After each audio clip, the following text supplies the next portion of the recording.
Bienvenidos de nuevo a nuestra sección de lectura del libro Durantia y hoy vamos a continuar con el documento número 86. Antes de eso, entonces vamos a tener un momento de silencio para que coloquemos esta actividad en presencia de nuestro Padre.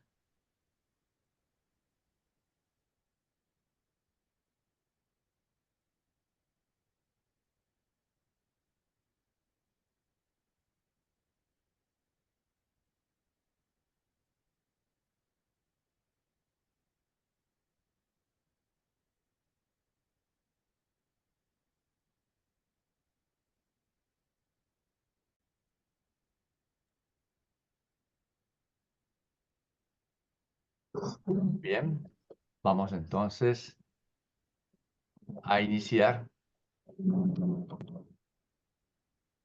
Documento 86, la evolución primitiva de la religión.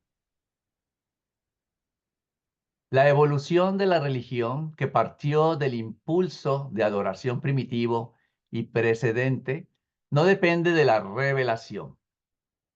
El funcionamiento normal de la mente humana, bajo la influencia directriz del sexto y séptimo ayudante de la mente de la dote espiritual universal, es totalmente suficiente para asegurar tal desarrollo. El más primitivo temor pre-religioso del hombre a las fuerzas de la naturaleza, gradualmente se volvió religioso a medida que la naturaleza se fue personificando, espiritualizando y finalmente deificando en la conciencia humana.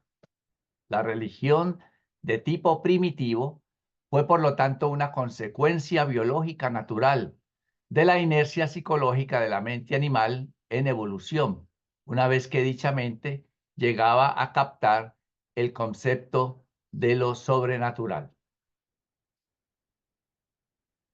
El azar, la buena suerte y la mala suerte. Aparte del impulso natural de adoración, la religión evolutiva primitiva tuvo su origen en las experiencias humanas del azar, la así llamada suerte, los sucesos comunes. El hombre primitivo era un cazador de alimentos. Los resultados de la caza variaban constantemente y esto dio origen inevitable a esas experiencias que el hombre interpreta como buena suerte y mala suerte. El infortunio fue un factor muy importante en la vida de los hombres y mujeres que vivían constantemente bajo el filo de la navaja de una existencia precaria y difícil. El horizonte intelectual limitado del salvaje tanto concentra la atención sobre el azar que la suerte se torna un factor constante en su vida. Los urantianos primitivos luchaban por su subsistencia, no por un estándar de vida. Vivían una vida llena de peligros, en la que el azar jugaba un papel importante. El temor constante de lo desconocido y de las calamidades invisibles pesaba sobre estos salvajes como una nube de desesperación que efectivamente eclipsaba todo placer. Vivían en temor constante de hacer algo que hiciera volver la mala suerte. Los salvajes supersticiosos siempre temían el soplo de la buena suerte. Veían tan buena fortuna como un signo certero de calamidades futuras. Este terror de la mala suerte, constantemente presente, era paralizante. ¿Para qué trabajar tanto y cosechar mala suerte? Nada por algo, cuando era posible dejarse llevar y encontrar la buena suerte, algo por nada. Los hombres que no razonan olvidan la buena suerte, la toman como cosa natural, pero recuerdan dolorosamente la mala suerte. El hombre primitivo vivía en la inseguridad y en el temor constante del azar, de la mala suerte. La vida era un estimulante juego de azar. La existencia una empresa arriesgada. No es de extrañar que los pueblos parcialmente civilizados aún crean en el azar y manifiesten predisposiciones residuales por el juego de azar. El hombre primitivo alternaba entre dos poderosos intereses: la pasión de conseguir algo por nada y el temor de conseguir nada por algo. Este juego de la existencia era el interés principal y la suprema fascinación de la mente salvaje primitiva. Más adelante, los pastores compartieron estos sentimientos sobre el azar y la fortuna, mientras que los agricultores, aún más recientes, tenían clara conciencia del hecho de que las cosechas dependían de muchas cosas sobre las que el hombre tenía poco o ningún control. El agricultor se halló víctima de la sequía, las inundaciones, el granizo, las tormentas, las plagas y las enfermedades de las plantas, así como también del calor y el frío. Y puesto que todas estas influencias naturales afectaban la prosperidad individual, se las consideraba buena suerte o mala suerte. Esta idea de azar y suerte colorearon fuertemente la filosofía de todos los pueblos antiguos. Aún en tiempos recientes, en la sabiduría de Salomón está escrito, y aquí dice tiempos recientes, y realmente eso fue escrito hace 2900 años, más o menos. Y entonces en el libro de Eclesiastés, que es donde está esta cita, y se asume que fue escrito por Salomón, y aquí pues el mismo revelador nos dice la sabiduría de Salomón, él escribió lo siguiente: me volví y vi debajo del sol que ni es de los ligeros la carrera, ni la guerra de los fuertes, ni aun de los sabios el pan, ni de los prudentes las riquezas, ni de los elocuentes el favor, sino que tiempo y ocasión acontecen a todos. Porque el hombre tampoco conoce su tiempo, como los peces que son presos en la mala red, y como las aves que se enredan en lazo. Así son enlazados los hijos de los hombres en el tiempo malo, cuando cae de repente sobre ellos.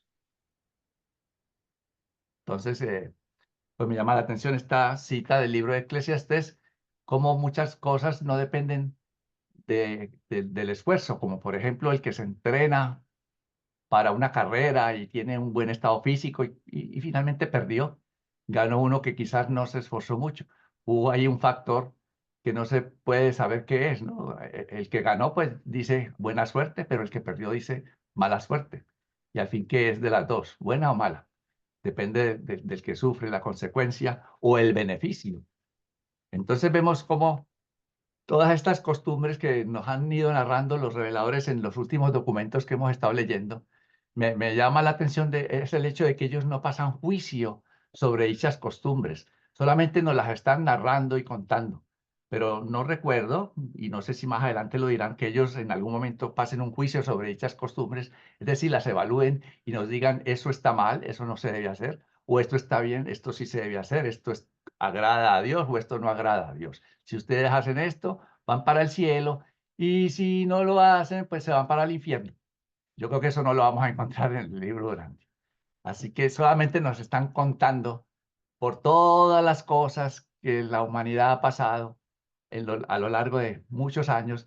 Y fíjese que ahí dicen en tiempos recientes, y uno pensaría, pues fue la década pasada. No, no, no.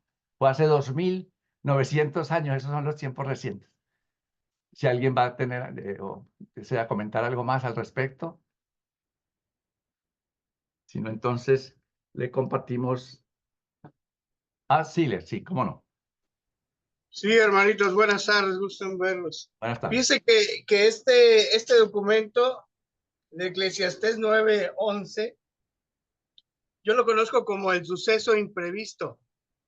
Es un conocimiento muy importante, porque es cuando dice aquí, dice, así son los cogidos en el lazo en el lazo los hijos de los hombres, en un tiempo calamitoso, cuando cae sobre ellos de repente. O sea, es el suceso imprevisto, es cuando, por ejemplo, un joven que tiene todo su futuro brillante, que no tiene vicios, no tiene cosas malas, y de repente por un accidente que no fue su culpa muere. Entonces dice uno, bueno, ¿por qué? ¿Por qué pasan ese tipo de cosas? Y aquí está escrito. El suceso imprevisto nos puede caer en cualquier momento a todos. Entonces es una forma de explicar por qué pasan esas cosas raras que no entiende uno, pero es que se junta el momento con el suceso y son de las cosas más difíciles de entender, pero aquí se nos fue dado de hace un buen tiempo esa explicación por qué pasan las cosas. Así es, Gracias. sí, sí. Gracias, Siler. Arturo. Gracias, Carlos. Sí, nada más para comentarles que en el documento 150, numeral 3, habla sobre la magia de la superstición y aclara muchos puntos de los que acaban de hablar en este documento. Ujú. Gracias, gracias, Arturo. Sí, sí, el tema da para muchas más cosas, realmente sí. Así que cuando lleguemos allá, eh, Pero en este asunto, hermanito, no tiene nada que ver con la superstición, ¿eh? Ni con la mala suerte, ni nada. Simplemente es que se juntan dos momentos en el tiempo, ¿no? El suceso, por ejemplo, un accidente, con el momento que tú estabas en ese lugar y te tocó, sí, ¿sí? Pero correcto, sí, son cosas no tiene, imprevistas que uno no tiene control sobre ellas, correcto, sí. exactamente, sí, gracias. Bien, sí, sí. Bueno, pues entonces vamos a continuar con Marlene, el numeral 2. 2. La personificación del azar. La ansiedad era un estado natural de la mente salvaje. Cuando los hombres y las mujeres caen víctimas de una ansiedad excesiva, vuelven simplemente al estado natural de sus antepasados distantes. Y cuando la ansiedad se vuelve realmente dolorosa, inhibe la actividad e instituye infaliblemente cambios evolutivos y adaptaciones biológicas. El dolor y el sufrimiento son esenciales para la evolución progresiva. La lucha por la vida es tan dolorosa que ciertas tribus retrógradas aún lloran y lamentan cada amanecer. El hombre primitivo constantemente se preguntaba, ¿quién me atormenta? Al no hallar una fuente material de su sufrimiento, se contentó con una explicación espiritual. Así nació la religión del temor a lo misterioso, el respeto a lo invisible y el terror a lo desconocido. El temor a la naturaleza se volvió así un factor en la lucha por la existencia, primero por la presencia del azar y luego por la presencia del misterio. La mente primitiva era lógica, pero contenía pocas ideas para la asociación inteligente. La mente salvaje no era educada, era totalmente no sofisticada. Si un acontecimiento seguía al otro, el salvaje lo consideraba causa y efecto. Lo que el hombre civilizado considera superstición era tan solo ignorancia en el salvaje. La humanidad ha sido lenta en aprender que no hay necesariamente relación alguna entre propósitos y resultados. Los seres humanos tan solo ahora comienzan a darse cuenta de que las reacciones de la existencia aparecen entre las acciones y sus consecuencias. El salvaje trata de personalizar todo lo que sea intangible y abstracto, y de este modo, tanto la naturaleza como el azar se vuelven personalizados como fantasmas, espíritus, y más adelante como dioses. El hombre naturalmente tiende a creer en lo que le conviene, lo que es de su inmediato o remoto interés. El autointerés oscurece en gran parte a la lógica. La diferencia entre la mente del salvaje y la mente del hombre civilizado es más una de contenido que de naturaleza, o de grado más que de calidad. Pero seguir atribuyendo a causas sobrenaturales lo que resulta difícil de comprender no es más que una manera perezosa y conveniente de evitar toda forma de trabajo duro e intelectual. La suerte es meramente un término creado para cubrir lo inexplicable en cualquier era de la existencia humana. Define aquellos fenómenos que el hombre no puede o no desea comprender. Azar es una palabra que significa que el hombre es demasiado ignorante o indolente para determinar las causas. El hombre considera los sucesos naturales como accidentes o mala suerte solo cuando carece de curiosidad e imaginación, cuando la raza no tiene iniciativa ni sentido de la aventura. la exploración de los fenómenos de la vida, más tarde o más temprano, destruye la creencia del hombre en el azar, la suerte y los así llamados accidentes, sustituyéndola por un universo de ley y orden en el que los efectos son precedidos por causas definidas. Así pues, el temor a la existencia es reemplazado por la felicidad del vivir. El salvaje consideraba que la naturaleza toda estaba viva, como poseída por algo. El hombre civilizado aún patea e insulta a aquellos objetos inanimados que lo obstaculizan o lastiman. El hombre primitivo siempre creyó que todo era intencional y nunca consideró que fuese accidental. Para el hombre primitivo, el dominio del destino, la función de la suerte, el mundo espiritual eran tan desorganizados y confusos como la sociedad primitiva. La suerte se consideraba la reacción azarosa y temperamental del mundo espiritual, más adelante el estado de ánimo de los dioses. Pero no todas las religiones evolucionaron del animismo. Otros conceptos de lo sobrenatural fueron contemporáneos al animismo y estas creencias también condujeron a la adoración. El naturalismo no es una religión, es el vástago de la religión. El animismo es un concepto que engloba diversas creencias en lo que, en lo que tanto objetos como cualquier elemento del mundo natural están dotados de movimiento, vida, alma o conciencia propia. ¿Alguna observación? ¿Comentario?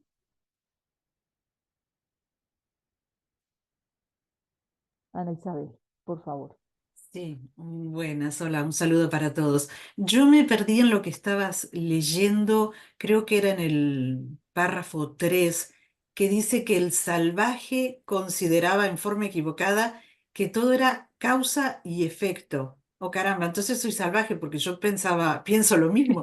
No, no sé, me perdí en algo, está equivocado, entonces ese concepto de que acción tiene una reacción, que todo es causa y efecto. Ahí quedé en blanco, no sé si hay algo que no entendí, que lo pueda explicar, o realmente estoy con esa mente primitiva todavía. Pues yo creo que yo también opino lo mismo, yo también creería lo mismo, que sigo con esa mente primitiva porque para mí todo tiene un efecto. Si lo que hacemos, decimos o pensamos, pues nos va a llevar a una reacción. Ujú. No sé qué opinen los demás compañeros.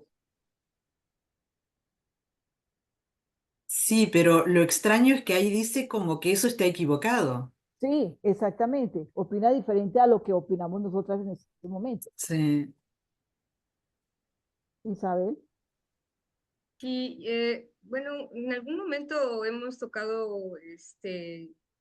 algunos temas de que hay una traducción o una interpretación en la traducción que no está bien. Yo siento que es ahí, porque verdaderamente yo también oigo las enseñanzas de muchísimas escuelas espirituales y es la causa y efecto. Y también nosotros somos los que fabricamos estas proyecciones, ¿no?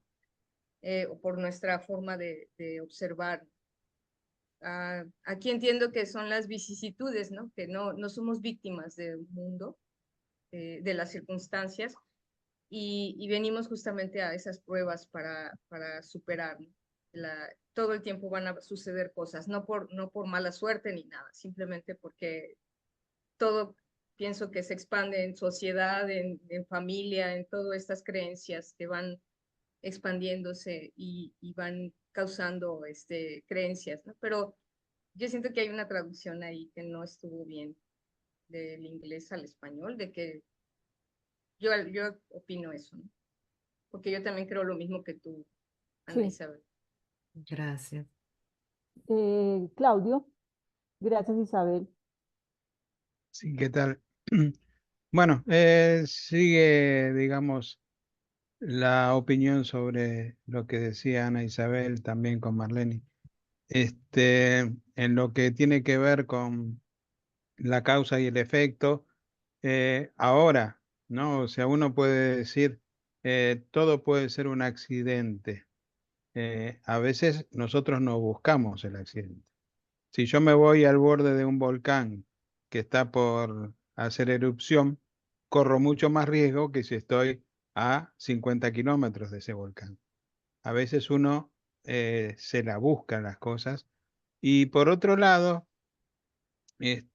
también habías leído, Marlene, algo de lo que tenía que ver con el azar, Sí. que el azar no existe.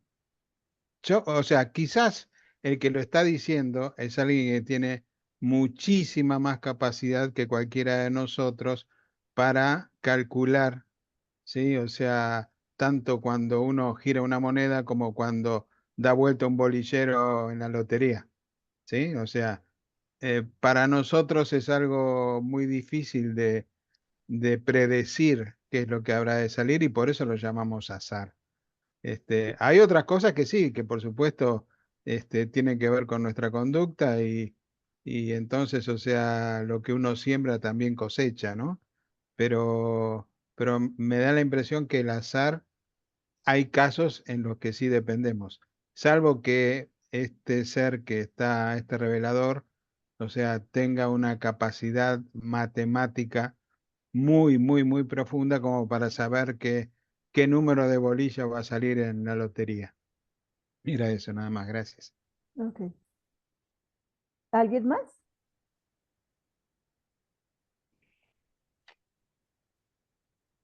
Bueno, entonces le damos paso a Flor. Gracias, Marlene. Y le voy a seguir dando vueltas a ese párrafo porque ya también me llamó la atención. Ahorita seguimos. Bueno, 3. La muerte, lo inexplicable.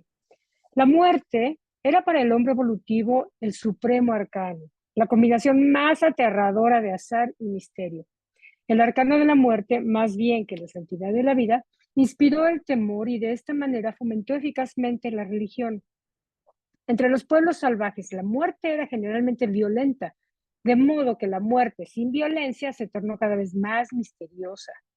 El concepto de muerte como fin natural y previsto de la vida no era claro para la conciencia de los pueblos primitivos y le llevó al hombre edades tras edades darse cuenta de su inevitabilidad. El hombre primitivo aceptaba la vida como hecho, pero consideraba la muerte una visitación. Todas las razas tienen sus leyendas de hombres que no morían, tradiciones residuales de la actitud primitiva hacia la muerte. Ya en la mente humana existía el concepto nebuloso de un mundo espiritual vago y desorganizado, un dominio del cual provenía todo lo inexplicable en la vida humana. Y la muerte fue agregada a esta larga lista de fenómenos sin explicación. Todas las enfermedades humanas y la muerte natural se atribuyeron al principio a la influencia de los espíritus. Aún en este momento, algunas razas civilizadas consideran la enfermedad como algo producido por el enemigo y dependen de ceremonias religiosas para efectuar la curación. Sistemas más recientes y complejos de teología aún atribuyen la muerte a la acción del mundo espiritual, todo lo cual condujo a doctrinas tales como el pecado original y la caída del hombre. Fue la comprensión de la impotencia ante la fuerza poderosa de la naturaleza, juntamente con el reconocimiento de la debilidad humana ante las visitaciones de la enfermedad o de la muerte, lo que obligó al salvaje a buscar ayuda en el mundo supermaterial, que vagamente visualizaba como la fuente de estas vicisitudes misteriosas de la vida. Está claro, creo yo, algún comentario. Ya sabemos que de dónde se originó el tema del pecado original y de la caída del hombre, que en realidad, bueno, es parte de la historia y de la interpretación que se le dio a un tema que venía de Adán y Eva, ¿no? Pero bueno, eso lo aclararemos también en otro momento. ¿Alguna duda, algún comentario? Valdemar se está riendo de algo. Bueno, ok, si no, le paso la palabra a Carlitos. Gracias, Flor. 4. El concepto de la supervivencia de la muerte. El concepto de una fase supermaterial de la personalidad mortal nació de la asociación inconsciente y puramente accidental de los sucesos de la vida diaria, sumados al sueño fantasmal. El hecho de que varios miembros de una tribu soñaran simultáneamente con un cacique fallecido parecía constituir prueba convincente de que el viejo cacique había realmente retornado en alguna forma. Resultaba todo muy real para el salvaje, quien despertaba de tales sueños, bañado de sudor, temblando y gritando. El origen onírico de las creencias en una existencia futura explica la tendencia a imaginar siempre cosas invisibles en términos de cosas vistas. Finalmente, este nuevo concepto de vida futura en el sueño fantasmal se tornó efectivamente el antídoto para el temor a la muerte, asociado con el instinto biológico de la autopreservación. El hombre primitivo se preocupaba mucho por su respiración, especialmente en los climas fríos, allí donde aparecía su aliento como una nube cuando exhalaba. El aliento de la vida se consideraba un fenómeno que diferenciaba a los vivos de los muertos. Sabía que el aliento podía abandonar al cuerpo y sus sueños, y en los que hacía todo tipo de cosas extrañas mientras dormía, le convencieron de que había algo inmaterial en el ser humano. La idea más primitiva del alma humana, el fantasma, se derivó del sistema de ideas relacionado con el sueño y el aliento, ¿no? La respiración. Finalmente, el salvaje se concibió a sí mismo como un ente doble, cuerpo y aliento. El aliento menos el cuerpo igualaba al espíritu, al fantasma. Aunque tenían origen muy claramente humanos, los fantasmas o espíritus se consideraban sobrehumanos. Esta creencia en la existencia de espíritus sin cuerpo parecía explicar la ocurrencia de lo raro, lo extraordinario, lo infrecuente y lo inexplicable. La doctrina primitiva de supervivencia después de la muerte no fue necesariamente una creencia en la inmortalidad. Estos seres, que no sabían contar más de 20, difícilmente podían concebir la infinidad y la eternidad. Más bien pensaban en encarnaciones recurrentes. La raza anaranjada se dejó llevar especialmente por la creencia en la transmigración y reencarnación. Esta idea de la reencarnación se originó en la observación de la similitud hereditaria de rasgos en los descendientes con respecto de sus antepasados, ¿verdad? Y el nietecito está muy parecido al abuelo, entonces pensaban que el abuelo había reencarnado.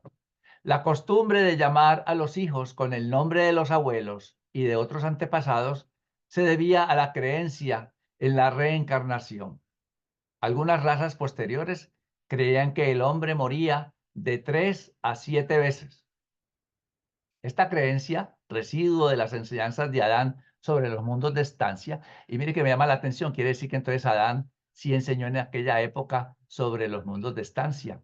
Y como hablaba de que son 7 los mundos de estancia y se pasaba de un mundo a otro, pensaban que uno moría para pasar de uno al otro y por eso pues se moría 7 veces. Por eso dice allí, esta creencia es un residuo de las enseñanzas de Adán sobre los mundos de estancia y muchos otros residuos de la religión revelada, que en su momento revelaría el príncipe planetario con su séquito y posteriormente entonces Adán. Se pueden encontrar entre las doctrinas, por otra parte, absurdas de los bárbaros del siglo XX. Aquí yo estuve pensando quiénes serán los bárbaros del siglo XX. Realmente es una buena pregunta. ¿Quiénes serán los bárbaros del siglo XX? El hombre primitivo no imaginó el infierno ni castigos futuros. El salvaje consideraba la vida futura como igual a esta, menos la mala suerte. Más adelante se concibió un destino separado para los buenos fantasmas y los malos fantasmas, el cielo y el infierno. Pero puesto que muchas razas primitivas creían que el hombre entraba a la otra vida tal como dejaba esta, No les gustaba la idea de volverse viejos y decrépitos. Los ancianos preferían que los mataran antes de volverse demasiado enfermos. Casi todos los grupos tenían una idea diferente sobre el destino del alma fantasma. Los griegos creían que los hombres débiles debían tener almas débiles. Así pues, inventaron el Hades como el lugar adecuado para la recepción de tales almas anémicas. También se creía que estos ejemplares no robustos tenían sombras más cortas. Los anditas primitivos creían que sus fantasmas volvían a las tierras ancestrales. Los chinos y los egipcios antiguamente creían que el alma y el cuerpo permanecían juntos. Entre los egipcios, esto condujo a la construcción esmerada de la tumba y a grandes esfuerzos por la preservación del cuerpo. Aún los pueblos modernos tratan de detener el deterioro de la muerte. Los hebreos concebían que una réplica fantasmal del individuo bajaba al Seol. El Seol es la morada de los muertos. En realidad, Seol y Hades significan más o menos lo mismo. Lo que pasa es que Hades es de origen griego y eso se encuentra en la Biblia, en el Nuevo Testamento. Mientras que Seol, la palabra es de origen hebreo y se encuentra en el Antiguo Testamento, pero ambas palabras realmente significan lo mismo, una morada donde van los muertos. Y no podía retornar esa réplica fantasmal que bajaba al Seol, no podía retornar a la tierra de los vivos. Mire que es importante, aquí dice, hicieron ese avance importante en la doctrina de la evolución del alma. ¿Cuál es ese avance? Justamente esta situación que ellos se dieron cuenta, que esa alma o esa réplica fantasmal no podía retornar a la tierra de los vivos, que hoy en día mucha gente cree que sí, y que por eso se me apareció mi mamá, se me apareció mi abuelo, porque creen que el alma vuelve acá. Pero por lo menos los hebreos hicieron ese avance importante en la doctrina de la evolución, el progreso del alma. ¿Algún otro comentario al respecto? Perdón, hermanito. Sí, Les. Siga. Aquí lo que me uno al comentario que hizo usted, me llama también mucho la atención que Adán habló sobre los mundos de estancia y eso es importante porque había yo pensado que ni Jesús creo que comentó algunas cosas de lo que es la primera parte de la revelación de Urantia, ¿no? Del primer libro donde te habla del gran universo. Sí. Entonces, no sé si habrá otro lugar en la revelación que se pueda, por ejemplo, analizar de que sí se les dio información, pero hubiera sido importante que lo hubieran detallado un poquito más, porque sí es de tomar en cuenta, ¿no? Correcto, sí. Ese punto se me hace muy importante. Lástima que no ampliaron más. Gracias. Está bien, Les, sí. ¿Cómo no? Bien, siga, Claudio. Bueno.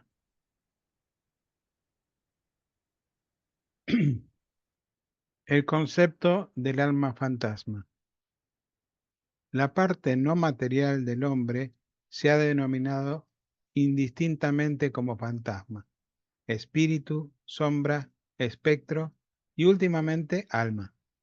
El alma era el doble del hombre primitivo en su sueño.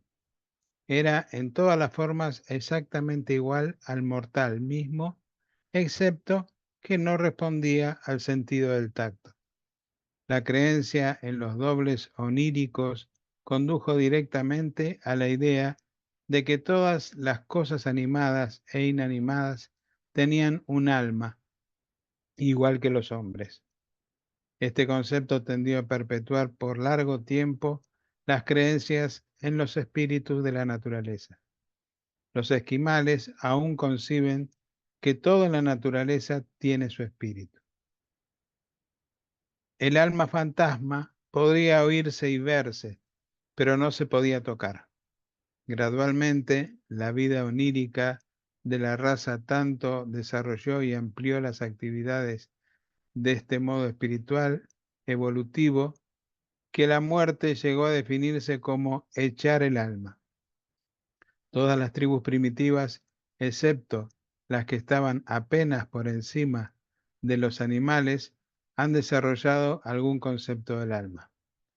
A medida que avanza la civilización, este concepto supersticioso del alma se destruye y el hombre depende completamente de la revelación y de la experiencia personal religiosa para su nueva idea del alma como creación conjunta de la mente mortal que conoce a Dios y de su espíritu residente, el ajustador de pensamiento.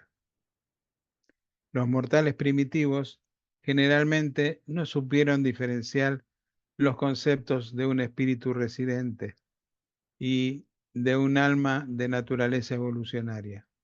El salvaje estaba muy confundido en cuanto a si el alma fantasma nacía del cuerpo o era una agencia externa en posesión del cuerpo, la ausencia del pensamiento razonado en presencia de la confusión. Explica las incongruencias groseras de punto de vista salvaje sobre el alma, los fantasmas y los espíritus.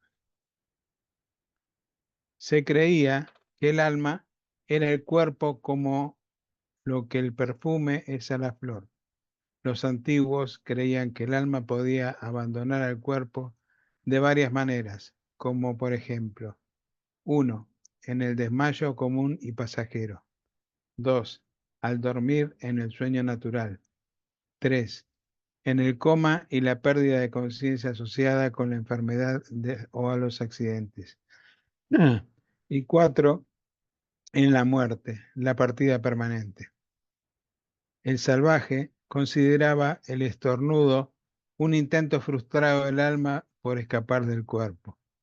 Como estaba despierto y en vigilancia, el cuerpo podía abortar el intento de fuga del alma. Más adelante, el estornudo siempre fue acompañado por alguna expresión religiosa, como por ejemplo, que Dios te bendiga. Primeramente, en la evolución, el sueño era considerado como la prueba de que el alma fantasma podía faltarle al cuerpo y se creía que la podía llamar de vuelta hablando o gritando el nombre del que dormía. En otras formas de pérdida de conciencia, se creía que el alma se había alejado más, tal vez tratando de escapar para siempre. Amenaza de muerte. Los sueños se consideraban experiencias del alma provisionalmente ausente del cuerpo que dormía. El salvaje cree que sus sueños son tan reales como cualquier parte de su existencia cuando está despierto. Los antiguos tenían la práctica de despertar suavemente a los que dormían para que el alma tuviese un tiempo de volver al cuerpo. A través de todas las edades, los hombres han tenido miedo a las apariciones nocturnas y los hebreos no fueron una excepción. Verdaderamente creían que Dios les hablaba en sueños a pesar de las admoniciones de Moisés contra esta idea. Y Moisés tenía razón, porque los sueños comunes no son métodos empleados por las personalidades del mundo espiritual cuando buscan comunicarse con los seres materiales.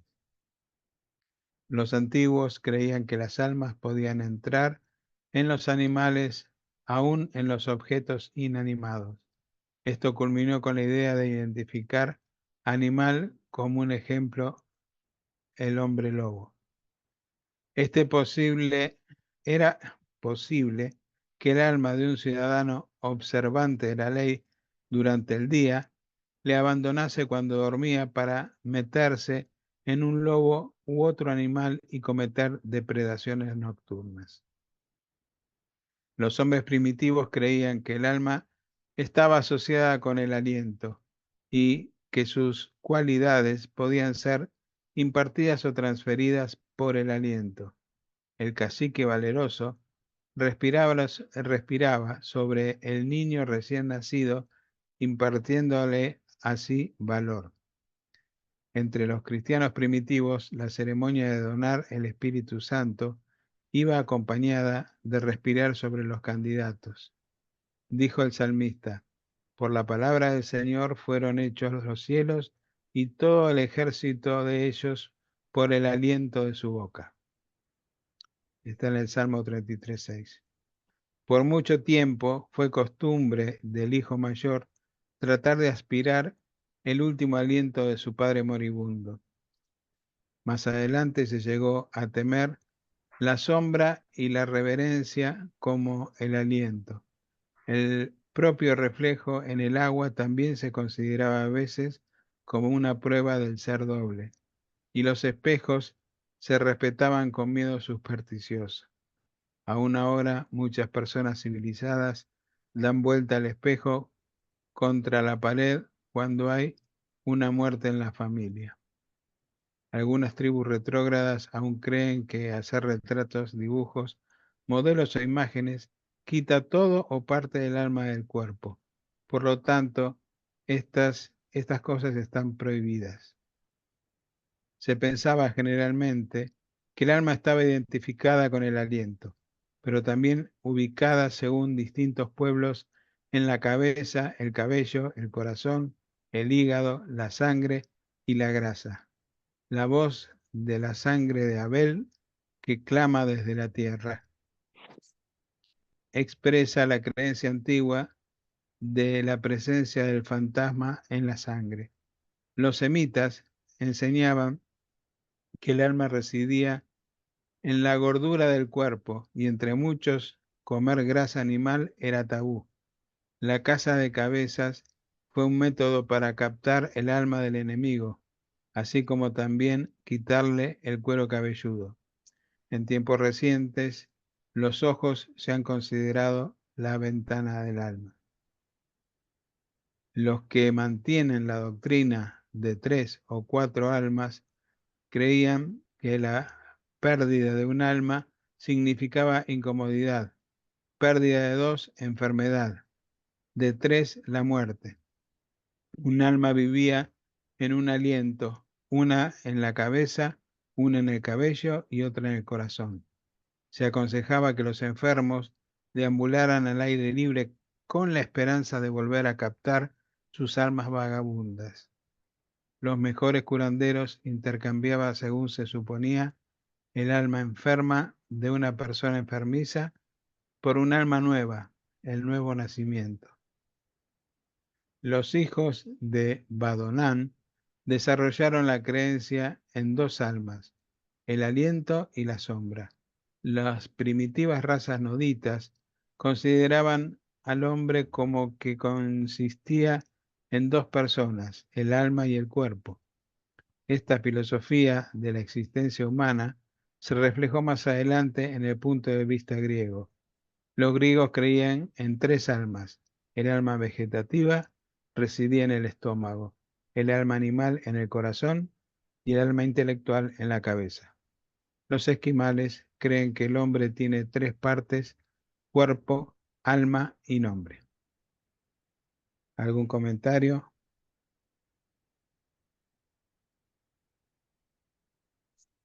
Bueno, si no hay ningún comentario, le paso la palabra a Marlene.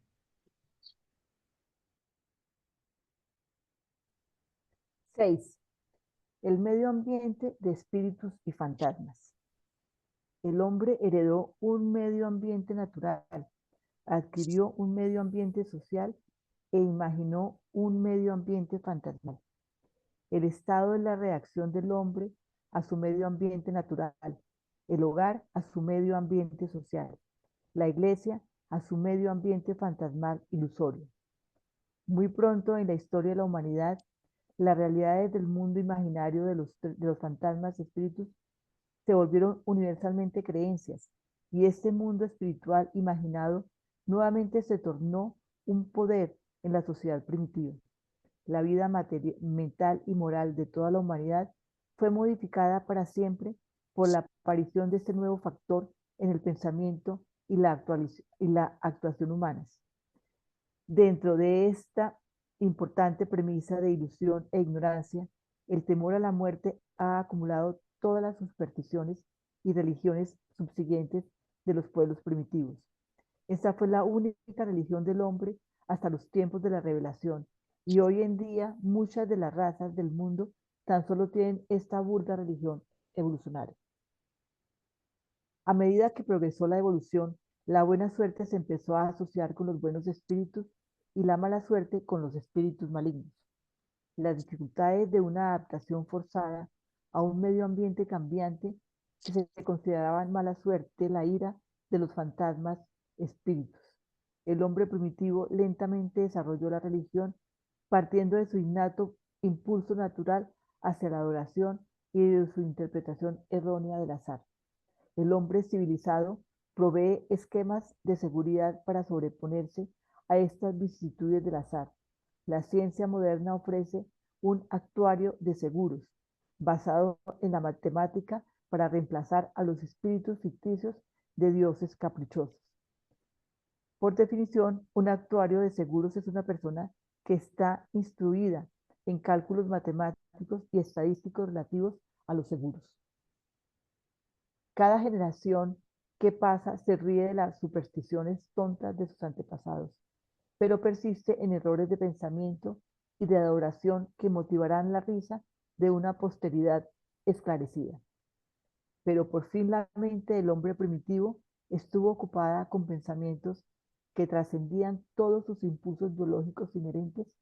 Por fin el hombre está a punto de desarrollar un arte de vivir basado en algo más que la respuesta a los estímulos materiales. Empezaban a brotar los comienzos de una primitiva norma filosófica para la vida. Una norma de vida sobrenatural estaba a punto de aparecer, porque si el fantasma espiritual árido desencadena la mala suerte y complacido la buena suerte, la conducta humana habrá de reglamentarse según ello. El concepto del bien y del mal por fin se ha desarrollado, y todo ello mucho antes de los tiempos de la revelación en la tierra. Con la aparición de estos conceptos, comenzó una prolongada y ruinosa lucha por apaciguar a los espíritus constantemente airados, la esclavitud y la servidumbre al temor religioso evolucionario, ese prolongado desperdicio del esfuerzo humano en tumbas, templos, sacrificios y sacerdocios. Fue un precio terrible y espantoso que hubo que pagar, pero valió su costo, porque el hombre por este medio alcanzó una conciencia natural del bien y del mal relativos. Así nació la ética humana. ¿Alguna observación? No, bueno. Entonces le damos paso a Flor, que continúa con la lección. Muchas gracias, Marlene. Bien. 7. La función de la religión primitiva. El salvaje sintió la necesidad de asegurarse y por consiguiente pagó voluntariamente las pesadas primas de temor, superstición, terror y obsequios a los sacerdotes para obtener su póliza de seguro mágico contra la mala suerte. La religión primitiva fue simplemente el pago de las primas de seguro contra los peligros del bosque. El hombre civilizado paga primas materiales contra los accidentes de la industria y las exigencias del sistema moderno de vida. La sociedad moderna traslada las operaciones de seguro del ambiente sacerdotal y religioso al mundo de la economía. La religión se ocupa cada vez más al seguro de la vida más allá de la tumba. Los hombres modernos, por lo menos los que piensan, ya no pagan primas inútiles para controlar su suerte. La religión asciende lentamente a niveles filosóficos más altos, en comparación con su antigua función como sistema de seguros contra la mala suerte. Pero estas antiguas ideas religiosas previnieron que el hombre se volviera fatalista y desesperadamente pesimista. Los hombres creyeron así que podían por lo menos hacer algo para influir sobre los hados. La religión del temor a los fantasmas convenció a los hombres de que debían reglamentar su conducta, de que existía un mundo supermaterial que controlaba el destino humano. Las razas civilizadas modernas comienzan a salir del temor a los fantasmas como explicación de las vicisitudes de la suerte y de las desigualdades comunes de la existencia. La humanidad se está emancipando de la esclavitud de las explicaciones espíritu-fantasmales de la mala suerte.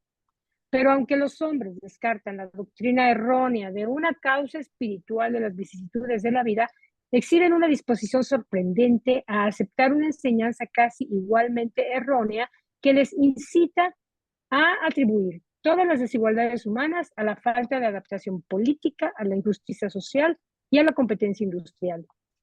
Las nuevas legislaciones, la mayor filantropía y la reorganización industrial, aunque en sí sean buenas, no remediarán los hechos del nacimiento y los accidentes del vivir. Solo la comprensión de los hechos y la manipulación sabia dentro de las leyes de la naturaleza permitirá al hombre conseguir lo que quiere y evitar lo que no quiere. El conocimiento científico que lleva a la acción científica es el único antídoto para los así llamados males accidentales. La industria, la guerra, la esclavitud y el gobierno civil surgieron en respuesta a la evolución social del hombre en su medio natural. La religión, similarmente, surgió como respuesta al medio ilusorio del mundo imaginario de los fantasmas. La religión fue un desarrollo evolutivo del automantenimiento y ha tenido una buena influencia, a pesar de que fuera originalmente errónea en su concepto y totalmente ilógica. La religión primitiva preparó el terreno de la mente humana mediante la fuerza poderosa y espeluznante del temor falso, para recibir una fuerza espiritual auténtica de origen sobrenatural, el ajustador del pensamiento. Y los ajustadores divinos han laborado por siempre para transmutar el temor a Dios en amor a Dios. La evolución podrá ser lenta, pero es infaliblemente eficaz. Este documento fue presentado por una estrella vespertina de Nevadón y la lectura de hoy estuvo a cargo de Carlitos García, Marlene Fandiño, estaba Laurita Zapatero, se le complicó y en su lugar estuvo Claudio, nuestro Claudio, y bueno, una servidora aquí, Flor Robles. Es muy interesante lo que nos están diciendo ahora, bueno, parte del proceso evolucionario, ¿no? Y me gustaría, de ser posible, si podemos, Carlitos, volver al tema que planteó Ana Isabel, era el 2, si se puede, en el 2.2, porque es bien interesante. Me quedé pensando, aparentemente parece como si fuera es el 2, 86.2.2 o 86.2.3. 2.3. Aparentemente parece como si fuera una como contradicción y se me quedó pensando, dice, si un acontecimiento seguía a otro, el salvaje lo consideraba causa y efecto, ¿no? O sea, un acontecimiento producía un efecto. Luego dice abajo, la humanidad ha sido lenta en aprender que no hay necesariamente relación entre propósitos y resultados. Los seres humanos tan solo ahora comienzan a darse cuenta de que las reacciones de la existencia aparecen entre las acciones y consecuencias. Aparentemente suena como contradictorio, pero pensándolo, están hablando en cuatro detalles diferentes. Una, propósitos, otra, resultados, otra es actos y otras son consecuencias. Creo que las cuatro cosas son diferentes.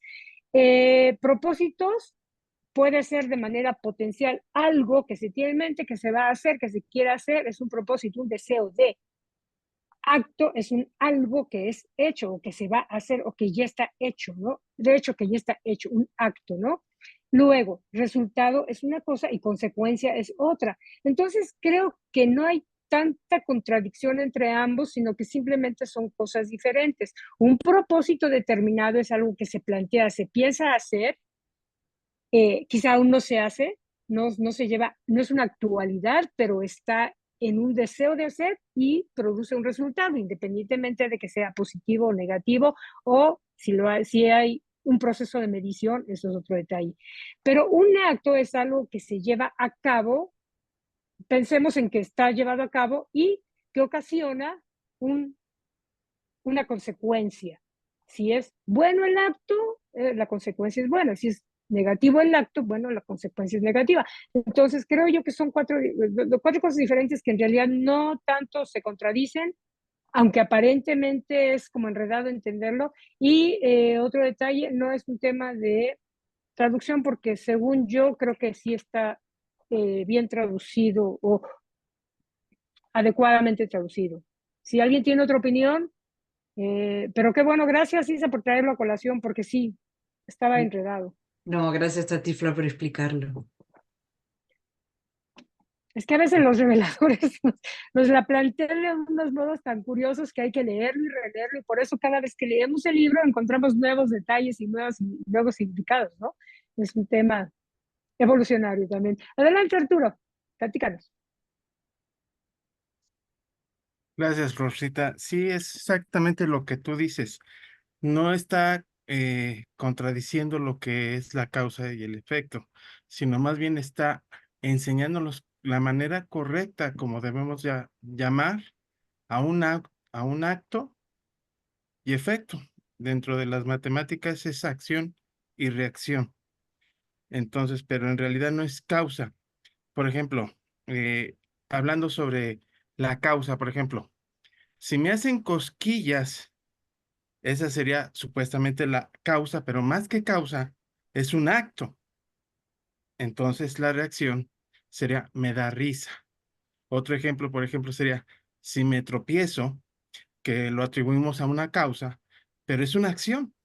Entonces la reacción es me golpeo.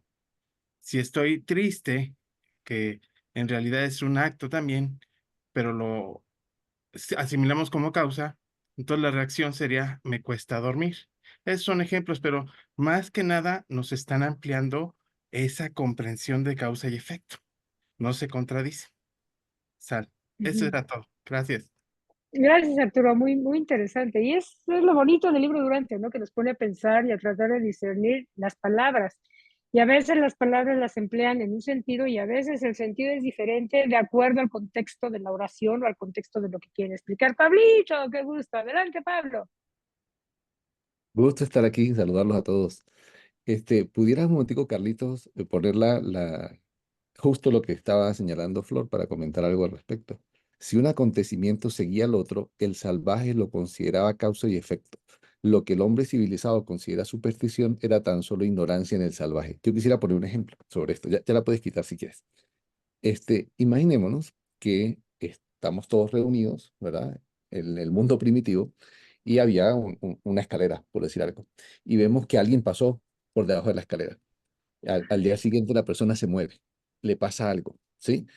El salvaje relaciona lo que está viendo con eso y genera una superstición, ¿no? Va caminando, pasa por el frente un gato negro y más adelante se cae. Lo relaciona, dice, pasó un gato, me caí, eso fue por el gato, y hace una relación entre una cosa y la otra y genera una superstición. Quería dar esos dos ejemplos como para ilustrar lo que quieren tratar de ver los reveladores de decirnos allí. Era eso. No, muy bueno, muy buen ejemplo, porque sí, de hecho, miles de cositas pequeñas que hacemos hoy en día, pues no es que sigamos ignorantes o ignorando las causas y los efectos, pero sí hay un poquito de ello también, ¿no? O Claro, no es sea, como la poco a costumbre poco. de tocar madera. Exacto, justo me Va a pones, hacer sí, algo, sí, sí, pum, te va a exactamente. tocar madera por si acaso. Es Exacto, sí, sí, sí. superstición. Ajá, Y así es es. parte del proceso evolucionario de conocimiento, de ir quitando un poquito la ignorancia con respecto a todo nuestro pasado y nuestras prácticas, y poco a Ujú, poco irnos poniéndolas en su lugar, ¿no? Donde van de acuerdo al tipo y característica del hecho, ¿no? Pero es correcto. parte de nuestro proceso evolucionario. Bien, ¿alguna otra aclaración, queja, comentario? ¿Ninguno? Bueno, parece que también vamos a terminar temprano, entonces le paso la palabra a Carlitos. Adelante, Carlitos. Gracias, Flor.